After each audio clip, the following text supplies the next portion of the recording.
Salut à tous, j'espère que vous allez bien. Petit point de marché, ça va être assez rapide. On va parler un peu du Nasdaq, des métaux, un peu du pétrole. On va revenir bien évidemment sur BTC et les altcoins en général, mais sur cette partie-là, il n'y aura pas grand-chose à dire.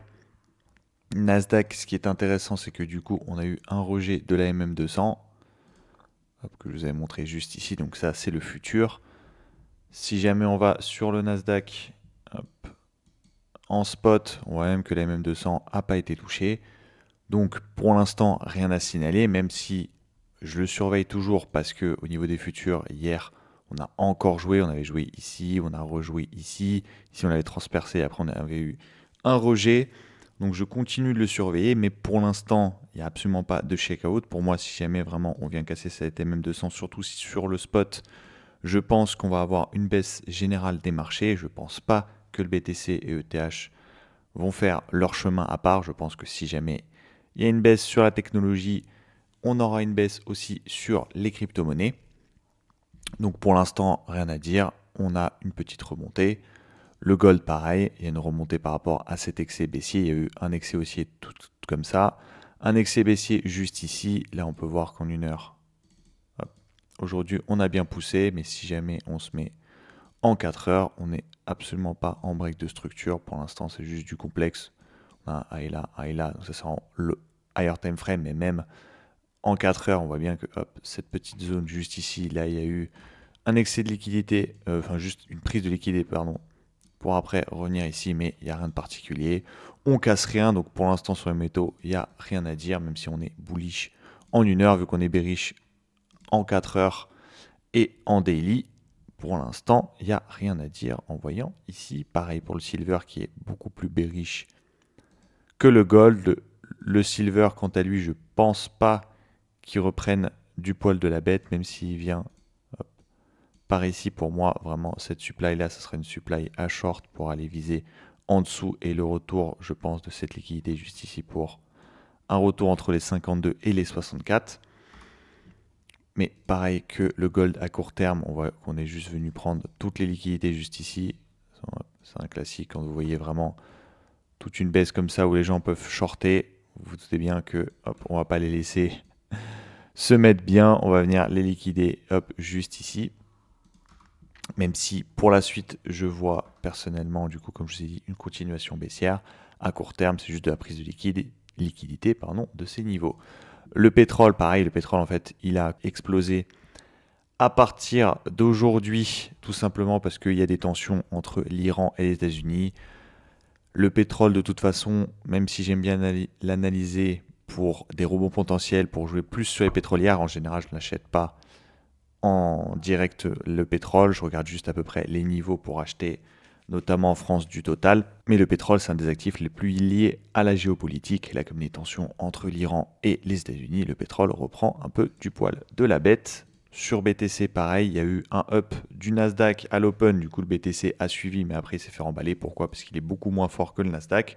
On est toujours dans cette configuration, comme on voit depuis les derniers mois, où si le Nasdaq monte, le BTC y suit quand il a envie. Par contre, si le Nasdaq commence à baisser, le BTC baisse avec et encore plus fortement. On s'embête un peu, hein, ça fait quelques jours qu'on est dans ces niveaux juste ici. On est en train de gérer l'excès baissier qu'il y avait eu juste là. On est toujours dans une continuation baissière. Pour moi, ça va continuer de baisser. Même si ça continue à monter, je vous rappelle la petite zone que j'attends. Hop, la zone juste là. Après, il y aura les 80K en plus, c'est un chiffre rond. Les gens, ils aiment bien. Moi, je fais partie aussi des personnes qui aiment bien les chiffres ronds. C'est psychologique, c'est nature humaine. Donc, même si on vient juste ici, pour moi, ça sera plus un D de 4 pour une continuation baissière. ETH, je vous en parle pas souvent, mais parce que tout simplement, il fait pas grand-chose et qu'il est quand même vachement assez faible. Il y a eu pareil un retour juste ici, mais pour moi, il pourrait carrément break ces niveaux juste ici, les 1385. Et s'il vient break en dessous, malheureusement, ça serait vraiment un gros coup porté à ETH. Même si je pense que vu son implication dans la finance, notamment traditionnelle, ETH va pas mourir, hein, mais c'est comme d'habitude. Son risk-reward, je trouve qu'il n'est pas très intéressant, puisque là, il a mis 9 et on pourrait très bien le retrouver en dessous de ces niveaux. Et du coup, si jamais on prend juste un petit mesure à partir d'ici, ça va quand même se prendre un moins 55%. sans le moindre pression sur ETH, alors que sur BTC, si on prend un moins 50%, on ne serait pas dans un stress, mais pour moi, plus un très bon niveau pour acheter à long terme. Autre information, il y a le hype.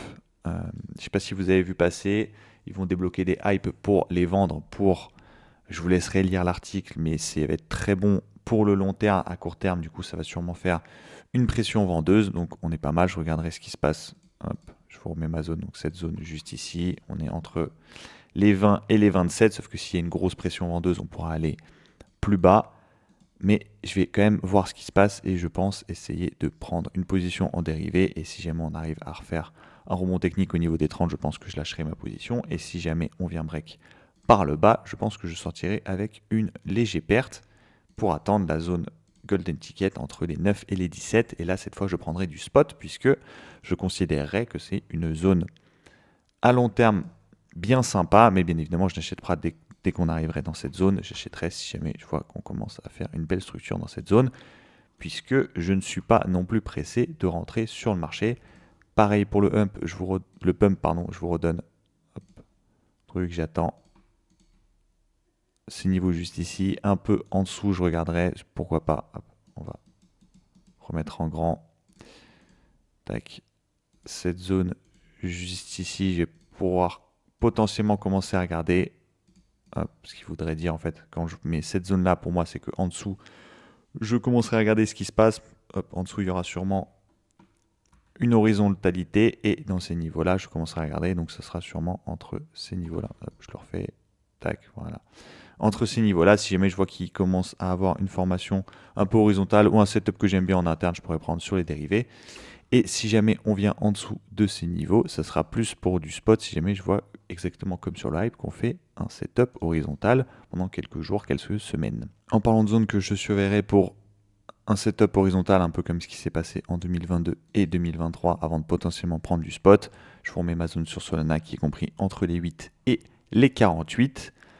C'est tout pour moi aujourd'hui. J'ai pas grand chose à dire, il ne se passe pas grand chose sur les marchés. Je continue à regarder le Nasdaq, mais le Nasdaq a eu un rebond, donc il n'y a aucune chose à regarder. J'attends juste de voir. Jamais il redescend, voir s'il break les même 200, mais sinon il va continuer sa vie et ça sera plutôt pas mal pour aller prendre des longues pour du trading court terme. Mais en attendant, pour tout ce qui est spot, je ne suis absolument pas pressé.